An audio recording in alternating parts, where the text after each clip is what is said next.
Libs vandalize Trump's hotel with disturbing message, so Trump takes something precious of theirs. After Donald Trump won the election, the left went into an absolute meltdown like nothing we ever have seen before. Instead of these liberals accepting the results of the election, they began to create alternate theories as to why Trump won.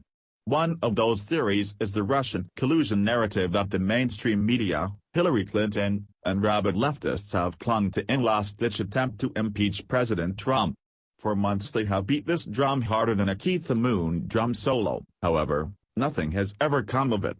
Now, as their hopes and dreams fade away of impeachment, they have turned their attentions to violent acts across the country.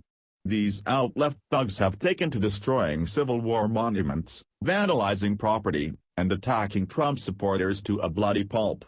Now, these violent leftists have defaced Trump Towers with a nasty message for all to see, so Trump responded in a way that should get their attention.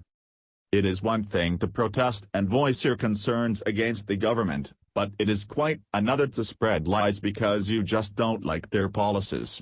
One of those lies that the left have been spreading is that President Trump is a racist and a supporter of the KKK. No matter how many times that Trump and his supporters condemn the violent acts of those in white supremacist groups, the left continues to push this lie.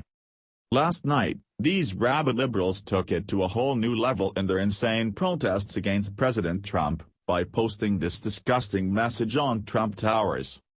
The President of the United States is a known racist and Nazi sympathizer, the message says. This is not a drill.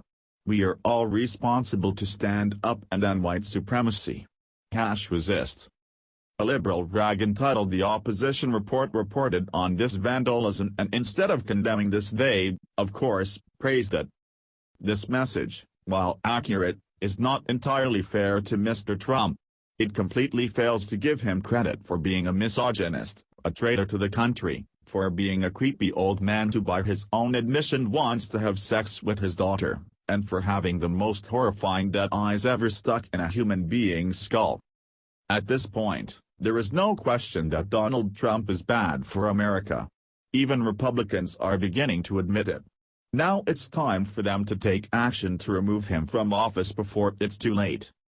Well, these leftists may have been laughing about their antics this morning, but they won't be for long after what Trump just ordered.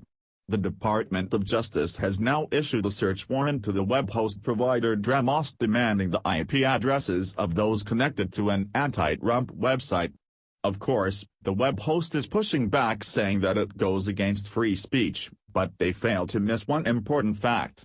Free speech, of course, is protected, but not when it is used to incite violence against others. Here is more from the wrap. Web hosting provider Dramos is pushing back against the Department of Justice search warrant demanding the company turn over 1.3 million IP addresses connected to an anti-Trump site. The DOJ is looking for Dramos to share information from visitors to disrupt20.org, a site that has organized protests against Donald Trump, including his presidential inauguration. In its search warrant, the DOJ calls for Dramos to provide emails connected to the site, as well as subscriber information and names, physical addresses, telephone numbers, and other identifiers.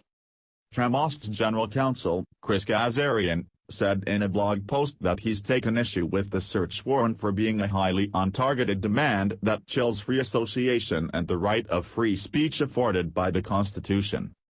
The blog post continued, "Internet users have a reasonable expectation that they will not get swept up in criminal investigations simply by exercising their right to political speech against the government." The Los Angeles-based service said it has worked with the DOJ on the request for months, but its possible infringements on web users' First Amendment rights should be enough to set alarm bells off in anyone's mind. Dramos has challenged the DOJ's request, and the hearing is scheduled for Friday in Washington. Disrupt20.org hasn't been active since February. Its name refers to J20, or January 20th, the day President Trump was sworn in as Commander-in-Chief. A diversity of tactics is vital to accomplish a vibrant disruption of the inauguration, reads one update from the site earlier this year. We support the right of all attendees to feel safe and empowered while expressing their opposition to the Trump regime and the fascism it represents. The site provided maps, organizing resources, and an organizing fund for its visitors to use for its protests. No one has any issue in this country with protecting free speech, but what these leftists are doing is not considered free speech. These people are violent liberals who are inciting discourse and creating more division in this country instead of working together. If they want to continue with these violent acts, then they must be investigated as well as anyone who is involved with the hate group. Maybe then they will see there are consequences to their actions and law and order will prevail once again.